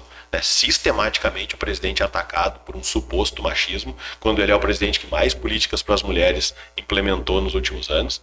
Mas ninguém fala, os fechadores de escola, que se dizem defensores das mulheres, não perceberam que quem mais perdeu o emprego foram as mulheres. Porque no momento de escolher entre o homem e a mulher, quem é que abria a mão do seu emprego para cuidar dos seus filhos, que não tinham onde ficar porque as escolas e as escolas de educação infantil estavam fechadas? As mulheres. Né? Então a gente recebeu dezenas de relatos de pessoas que tiveram que recorrer a lugares inadequados, a cuida-se, a pessoas que começaram a cuidar de crianças, colocar 1, 2, 15 crianças num apartamento, enquanto as pessoas fingiam, né, que as escolas tinham que continuar fechadas e que esse problema não acontecia. Então, milhares de mães, de mulheres foram afastadas do mercado de trabalho em consequência direta do fechamento das escolas, porque elas simplesmente não tinham de deixar seus filhos. E elas tiveram que abrir mão das suas atividades produtivas. E aí muita gente que diz, não, porque eu defendo o empoderamento, oportunidades iguais para as mulheres, simplesmente não falou nada. É bem como tu disse, onde é que estão os fechadores de comércio, onde é que estão os fechadores de escola, onde é que estão as pessoas que viram essas mulheres sofrerem sem ter onde deixar seus filhos, ou muitas vezes indo intranquilas para o trabalho porque tinham deixado seus filhos numa condição, num lugar que não era adequado, que não é uma escola, que não é um lugar preparado para receber crianças, né? O sofrimento dessas mães, elas não estavam lá defendendo essas mães, elas estavam a serviço de um projeto político que tinha como objetivo claro descredibilizar um governo que fez muito. Não é porque é do meu partido, mas os números estão aí, demonstram que o governo fez e que se tivessem seguido as diretrizes de manter a proteção não só à saúde, mas também à atividade econômica, porque economia também é saúde, né? Assim como educação também é saúde. A gente pode com certeza. Agora, com essa recessão, quanto menos vai para qual o prejuízo em repasses para a saúde? Também. A gente sabe que quanto maior é o tempo que a pessoa tem de escolarização, né, maior é a chance dela ter um trabalho estável, maior é a chance dela ter um afastamento da criminalidade, menor é a até a expectativa de vida aumenta, né? A expectativa de vida aumenta. Se não me engano, de 2 a 3 anos. Ela vai usar menos a rede pública de saúde, porque ela vai ter mais acesso à informação. Então a gente sabe que educação é saúde, educação é emprego, educação é segurança, assim como a economia, está tudo interligado. Né? Então dizer que a economia a gente via depois, fala isso para as famílias que foram severamente atingidas, para as crianças, que até a gente conhece casos de crianças que perderam a vida por estar em um lugar inadequado. Tem um caso que ficou famoso no Brasil, que é daquela empregada doméstica que não tinha onde deixar o seu filho e que o menino pegou um elevador, acho que foi em Recife, e caiu. Né? Alguém perguntou onde é que esse menino tinha que estar? Ele tinha que estar numa escola. Por que a mãe levou ele para o trabalho? Porque ela não tinha onde deixar. Esse menino perdeu a vida. Então, todo mundo que diz hoje que tem a solução para todos os problemas, tá, né? Volta um pouquinho e vê se esse cara não está lá na raiz do problema. Tá cheio de causador de problema querendo vender a solução agora. Rinaldo, passamos de 1 hora de podcast. 1 hora já? 1 hora já. A gente nem falou sobre as realidades locais. Quer conversar? Quer deixar mais? Eu estou à tua disposição. Vamos lá. Quero dizer, então, que surgiu essa oportunidade. Eu não sou um político, né? Eu sou alguém que está na política. Eu sou um pai que se envolveu nesse ativismo em favor da educação. Eu sou um advogado, mas antes de tudo eu sou um pai. E a gente atua fortemente nisso. Surgiu então um convite para participar da eleição, para integrar um partido político. Foram mais de um convite. A gente aceitou o convite do PL para concorrer. A gente tem essa missão, então, que eu costumo dizer que a gente foi escolhido pela missão. E a gente não pode deixar de cumprir. Então a gente criou um grande projeto, um grande respaldo, as pessoas nos procuram, as pessoas nos demandam, e há coisas que a sociedade civil organizada não consegue fazer sem força política.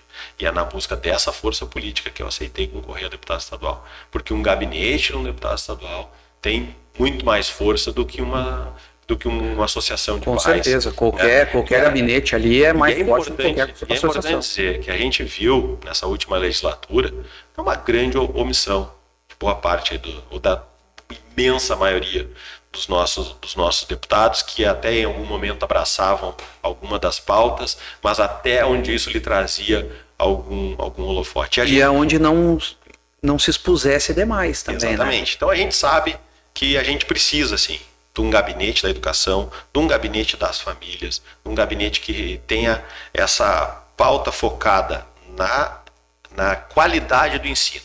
Nosso foco é levar as demandas das famílias, porque hoje o debate da educação ele está tomado ou por interesses político-ideológicos, partidários, sindicais, ou por interesses de grandes corporações que querem vender, por exemplo, o ensino totalmente digital. E ninguém olha para quem? Ninguém olha para o aluno, ninguém olha para a criança. E aí eu topei esse desafio. Né? E a gente está debruçado sobre isso, a gente tem muitas propostas. Acompanhe lá no nosso Instagram, tem todas as nossas propostas. Quero dizer que a nossa campanha é uma campanha a favor, não é uma campanha contra, não é uma campanha de oposição, é uma campanha a favor da educação, é uma campanha a favor das crianças, é uma campanha propositiva. Né? Você está acompanhando a nossa página lá, é uma campanha bonita, é uma campanha voluntária, é uma campanha que está trazendo as famílias para esse momento de levar a voz das famílias. É esse a nossa missão.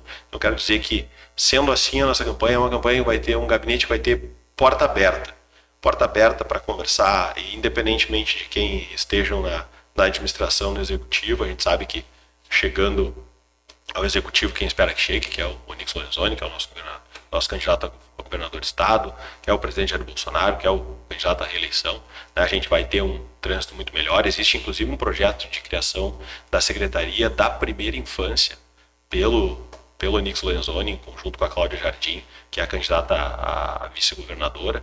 Mas independentemente disso, e talvez até seja mais importante ainda ter um gabinete para falar sobre isso, né, nessa próxima legislatura, porque é um momento pós-pandemia. E a gente não vê essa discussão dos danos que a pandemia deixou. A gente precisa falar sobre reparação dos danos à aprendizagem, que a gente acabou não falando. Sim.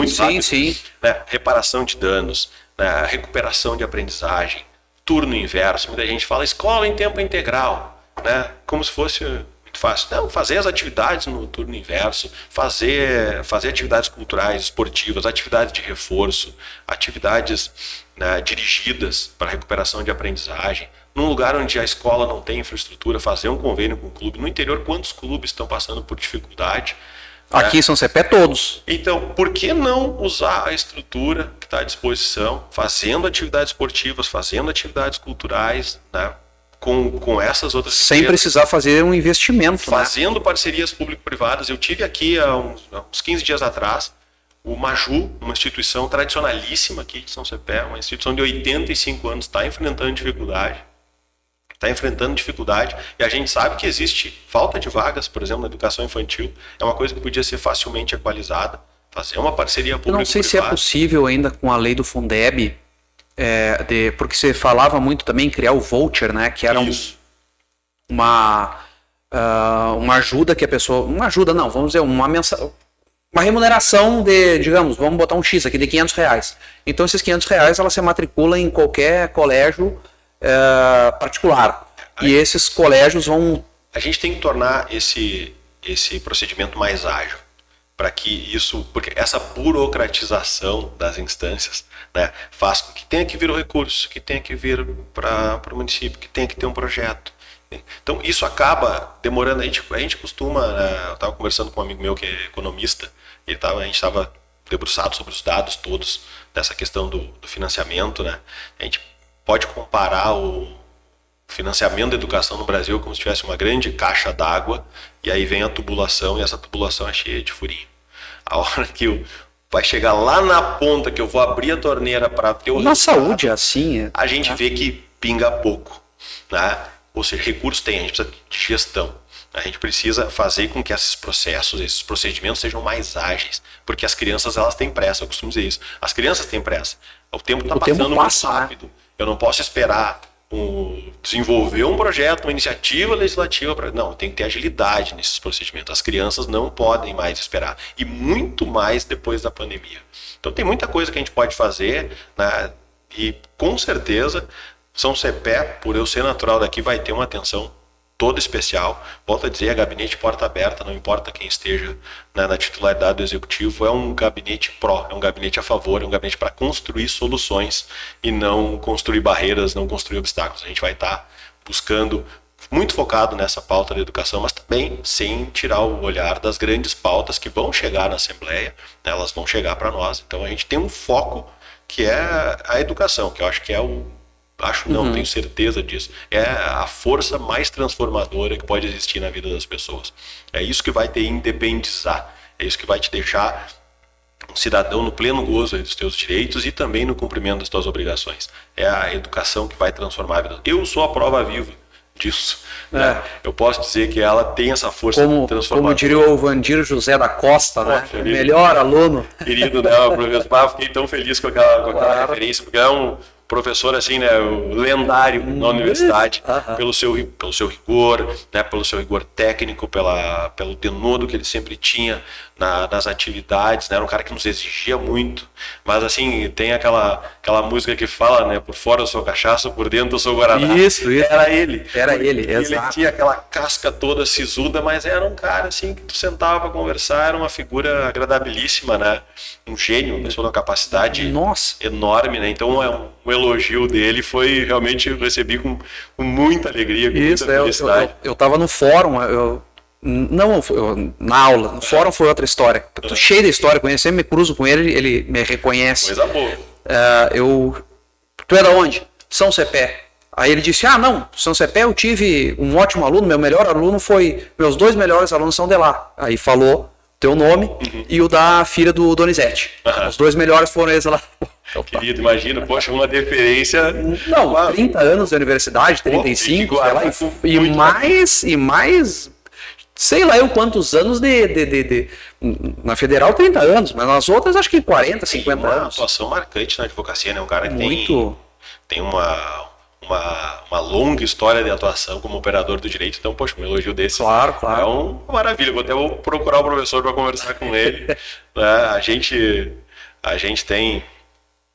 tem muitos amigos, né? Então a gente está colhendo nessa caminhada também aí reencontrando muitas pessoas, então está sendo muito produtivo. A gente tá, como eu estava falando para ti antes da gente começar, a gente está muito contente, muito otimista, muito confiante com a nossa campanha de trazer pelo menos a centralidade do debate, botar a educação, a qualidade da educação no centro do debate. E a gente não vai deixar que essa pauta... Focado no resultado, né? E não na bandeira, no romantismo. Exatamente. A gente estava falando do caso do Maju aqui, não sei quanto tempo a gente ainda tem, Felipe. Não, tempo que tu quiser. Vamos conversar. Cara, eu não vi passar o tempo.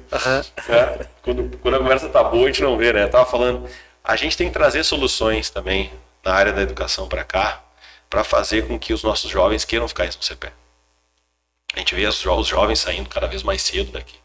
Vão buscar formação em outras cidades, quando a gente tem potencial para manter os jovens aqui. A gente pode, por exemplo, trazer uma escola cívico-militar para cá. A gente pode trazer uma unidade do Instituto Federal para cá. A gente pode trazer uma escola técnica. Isso é outra coisa que a gente pouco fala, né? O ensino técnico, a gente deu uma pincelada nesse tema. Pode trazer os nossos técnicos agrícolas, vão estudar em São Vicente, vão estudar fora daqui. Por que a gente não pode ter aqui? A gente tem prédios de escolas aqui subutilizados. Infraestrutura tem de sobra. São Cepé vem sucessivamente perdendo população e exportando seus jovens. Cada vez mais a gente está perdendo os nossos jovens talentos. E a gente tem que fazer com que seja atrativo. A gente tem uma localização estratégica maravilhosa aqui. A gente tem um agro forte. A gente tem muita condição de promover várias soluções para São Cepé, para desenvolver a nossa cidade, retendo os nossos talentos aqui. Isso passa por um investimento em educação, por investimento em infraestrutura. Tem várias iniciativas que a gente pode fazer e que a gente espera contribuir, né, a gente tem a expectativa aí, tá muito otimista, como eu te disse, de conseguir uma cadeira na Assembleia e ter sim um trabalho efetivo por São Cepé, transformar São Cepé, por exemplo, num centro de especialidade, uma determinada especialidade médica, talvez fazer um convênio com o nosso hospital, concluir a ampliação do hospital. A gente viu o exemplo, por exemplo, vamos pegar Agudo. Agudo virou um centro oftalmológico na região. Todo mundo Faxinal. Todo mundo converge para lá para buscar tratamento nessa especialidade. Isso gera emprego e renda. Não só os profissionais da saúde vão lá, não só tu tem que ter uma estrutura de saúde para lá, né, nessa atividade fim, digamos, mas tu vai ter que ter uma rede hoteleira, tu vai ter que ter restaurantes, tu vai ter que ter serviço. Então, tudo isso gera um aquecimento da economia. Imagina trazer um centro de uma determinada especialidade e tornar São Cepé referência numa atividade. Junto com isso, a gente poder concluir aí a ampliação do nosso hospital ou fazer um benefício para a nossa rede de saúde aqui. A gente tem que pensar soluções. A gente tem demandas de infraestrutura importantes que a gente pode, né, dinamizar a nossa atividade primária, dar mais competitividade, reduzir custos, dar velocidade.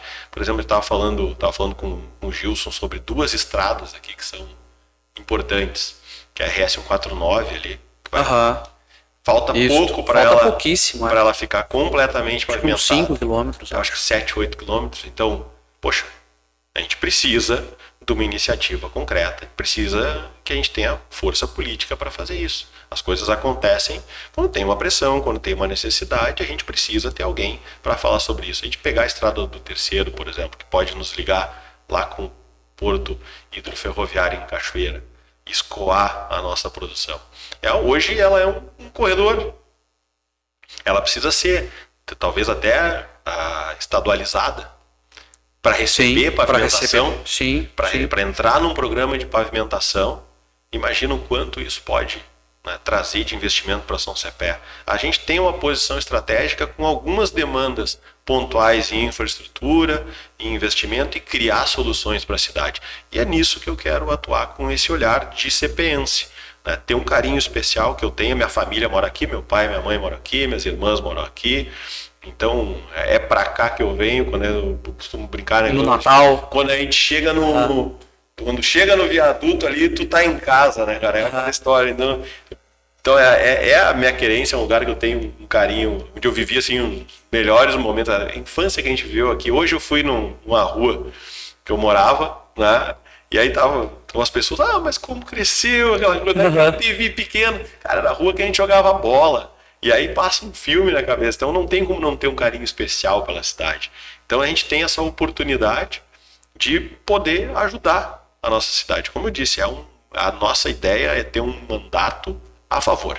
Um mandato desenvolvimentista, um mandato a favor da criança, um mandato a favor da educação, um mandato a favor do desenvolvimento. Então é essa proposta, esse recado que eu quero deixar aí, especialmente para os CPenses, né, que estão nos acompanhando, mas o alcance do teu programa é muito grande, tem muita gente que assiste. Joia. Né, isso é muito legal.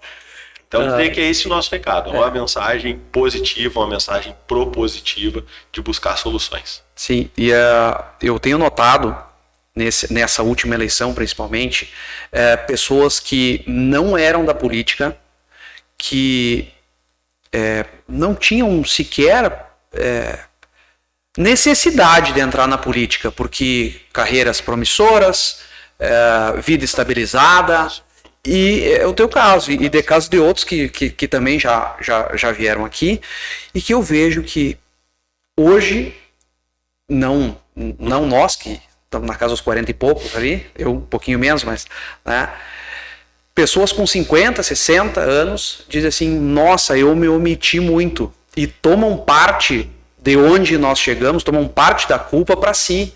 Olha, eu me omiti durante muito tempo, fiquei cuidando da minha vida, fiquei cuidando da minha empresa, fiquei cuidando, e eu acho que se as pessoas, agora, novos políticos estão surgindo, mas agora chegou a hora dos eleitores olharem para essas pessoas. Exatamente. E começarem a refletir sobre o seu voto. Exatamente. Eu tenho conversado com pessoas que dizem assim, mas eu não acredito mais, mas eu...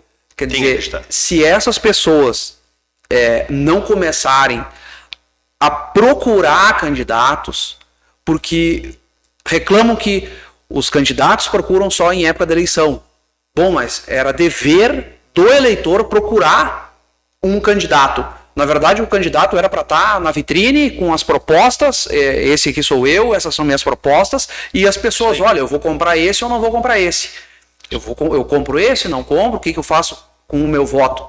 Né? O voto tem um poder de colocar uma pessoa lá para os próximos 4 anos tomar a decisão por ti. Exatamente. Então, se tu não pode estar lá para tomar essa decisão, pelo menos pensa quem vai tomar por ti. E aí não interessa se é amigo, se é da cidade ou se não é.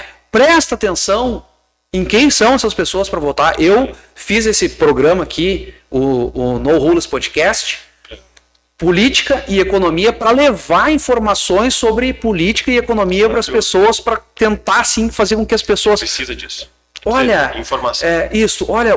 Olha esse político, será que é bom, será que não é?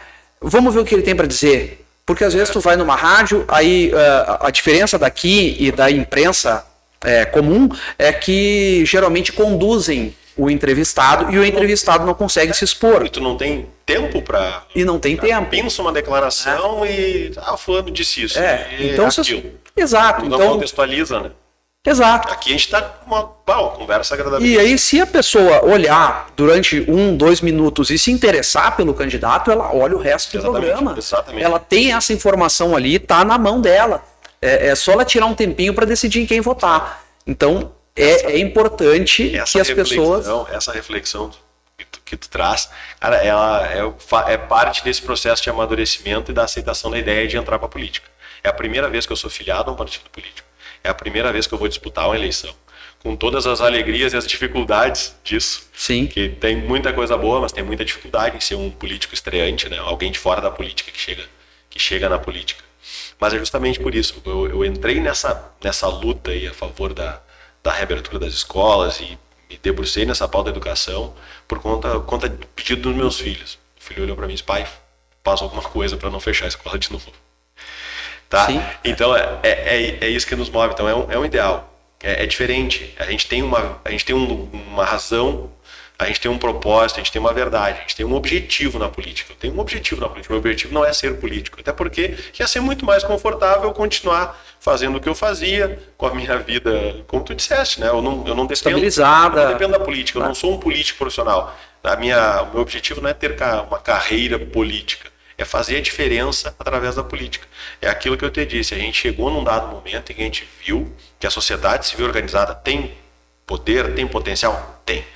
Dá para fazer muita coisa? Dá, mas determinadas coisas a gente precisa estar na política. A gente precisa da força política do mandato, da possibilidade de propor legislação, de propor política pública, de ter até mesmo a capacidade de fazer uma fiscalização. Quando a gente vê uma arbitrariedade, um abuso, uma coisa, aí lá o Rinaldo do projeto Lugar de Criança na Escola, o cidadão, né? Com Rinaldo, certeza. PF do Rinaldo. Outra coisa é o mandatário. Vai lá o gabinete do deputado Felipe, ele é outra coisa, é outro encaminhamento. O respaldo é diferente até para te fazer esse processo de fiscalização e evitar que ilegalidades, arbitrariedades e abusos aconteçam como aconteceram aos montes na pandemia e a gente praticamente não viu ninguém defender as crianças. É por isso, é com propósito, eu tenho um propósito na política.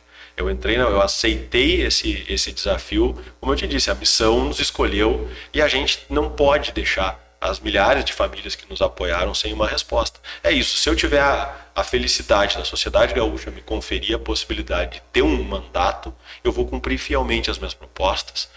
É isso que eu vou fazer, eu vou fazer aquilo, as razões pelas quais eu fui eleito são as razões que vão nortear o meu mandato. É isso, né? Mas é a tranquilidade de não ter esse arrependimento que tu estava falando, de muitas pessoas de uma outra geração olharem agora e dizer assim, poxa, eu poderia ter feito algo. O arrependimento pode ser dos eleitores. Então, exatamente. No dia 2, 19, 20, 22 horas, quando tiver saído o resultado da eleição, né, eu vou estar tranquilo porque eu vou ter colocado o meu nome à disposição. Eu tenho propostas claras, eu tenho um forte embasamento científico, jurídico, pedagógico, as nossas propostas estão na nossa página. Eu quero acrescentar algo na política, para usar essa força política que ela é necessária. A gente viu o quanto a política e os políticos influenciam na nossa vida, especialmente nos últimos 2 anos. Então, se nós não nos envolvermos em política, não conversarmos sobre política, não conversarmos sobre as repercussões que isso tem na nossa vida, no nosso dia a dia, vai ficar difícil a gente conseguir as soluções que a gente pretende. Então é isso, coloco meu nome à disposição como candidato a deputado estadual para fazer de dentro da política o que precisa de força política para ser feito. Então, ao final do processo eleitoral, sendo eleito, vai ser uma honra imensa e nós vamos trabalhar do primeiro minuto até o último minuto do mandato para cumprir as nossas propostas e fazer a diferença enquanto parlamentar, não para passar por um mandato já pensando na próxima eleição, ou o que vai fazer politicamente. Não, no projeto eu estou político. Eu sou um pai, advogado, ativista em educação, que tem propostas nessa área e que quer, sim, poder contribuir. Aí, quando acabar a eleição, a gente vai fazer essa avaliação, eu vou ficar tranquilo. Se for eleito, uma maravilha, a gente vai cumprir o nosso mandato com muita alegria, com muito esforço, com muito trabalho, para ajudar a todos, não só as pessoas que nos apoiam, que nos apoiaram. O gabinete vai ter essa comunicação direta, as pessoas vão poder falar conosco, vão ser recebidas, vão poder sugerir, criticar. Isso é uma coisa que eu quero manter, não só na época da eleição, porque é fundamental a gente conversar com as pessoas. Quantas ideias novas surgiram, Felipe, conversando com as pessoas nas diversas localidades do Rio Grande do Sul que eu já visitei, nas diversas realidades que eu já visitei. Eu estava te falando que as necessidades, de acordo com a comunidade, são diferentes. Nessa comunidade carente, a pessoa não tinha sequer conectividade, ela tinha um celular e 3 crianças em casa. Como é que a aula online vai alcançar essa pessoa? Não alcança. Então, a gente tem que trabalhar e ouvir as diferentes demandas, as diferentes realidades. Isso tem que ser mantido durante o exercício do mandato. As pessoas têm que nos procurar e elas têm que ser ouvidas. Então, isso é um compromisso, ter um canal aberto.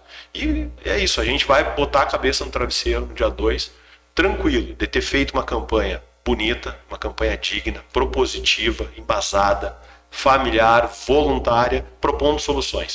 Se a gente tiver a felicidade de ser escolhido pelo povo gaúcho para cumprir esse mandato, vai ser uma alegria imensa, uma responsabilidade muito grande, que se cumpre com trabalho e trabalho. Senão a gente não vai ter esse arrependimento. Então eu convido, gente, as pessoas que pensam e como eu, eram resistentes no primeiro momento a entrar para a política.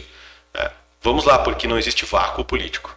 Se as pessoas com propósito, com verdade, com objetivo, não ocupam os espaços, alguém ocupa. E às vezes esses São espaços... 55 cadeiras na Assembleia que serão ocupadas, 503 na Câmara, 83 no Senado. E a gente não colocar opções para o eleitor, para qualificar o nosso parlamento, que a gente fala muito em eleição majoritária, quem vai ser o presidente?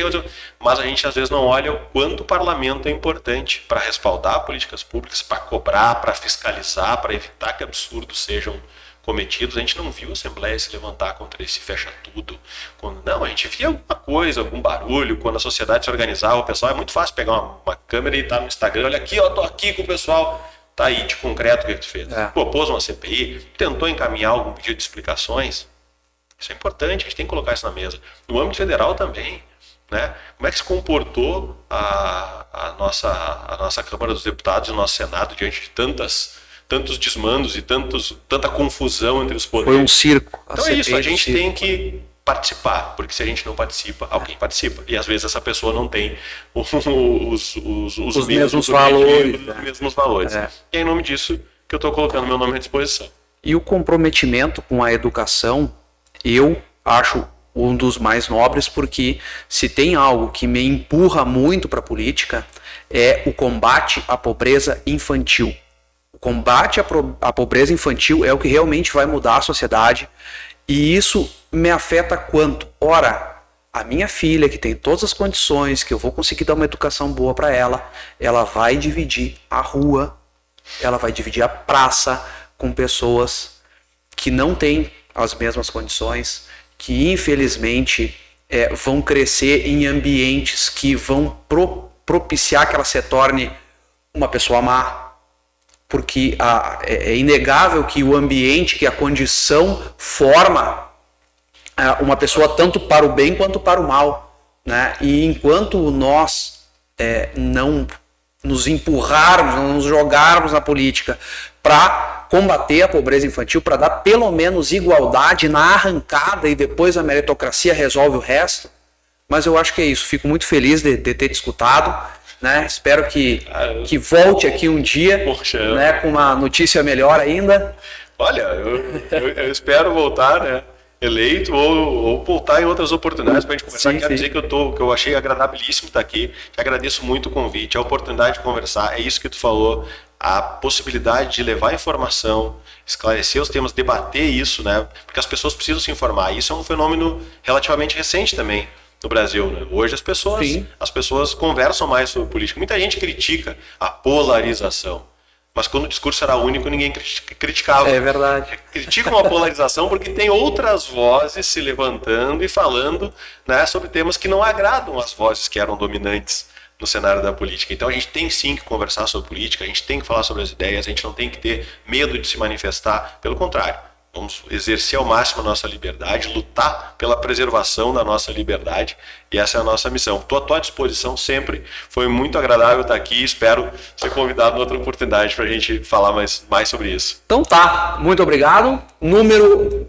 22.250. Isso aí, eu sou candidato a deputado estadual pelo PL, 22.250, Rinaldo, tá bom? Junto então, com o presidente Jair Bolsonaro e o nosso candidato ao governo do estado, o Onyx Lorenzoni. A gente quer fazer um alinhamento inédito que nunca aconteceu no Rio Grande, que é esse alinhamento desse campo conservador. A gente já teve um alinhamento no outro lado e a gente sabe o resultado que deu, né, resultou talvez na maior dívida do estado do Rio Grande do Sul, e a gente quer propor uma transformação pelo Rio Grande com coragem para falar a verdade e lutar para resolver os problemas do Rio Grande do Sul. Então tá, é isso aí. Até mais, pessoal. Obrigado. Até a próxima. Cara,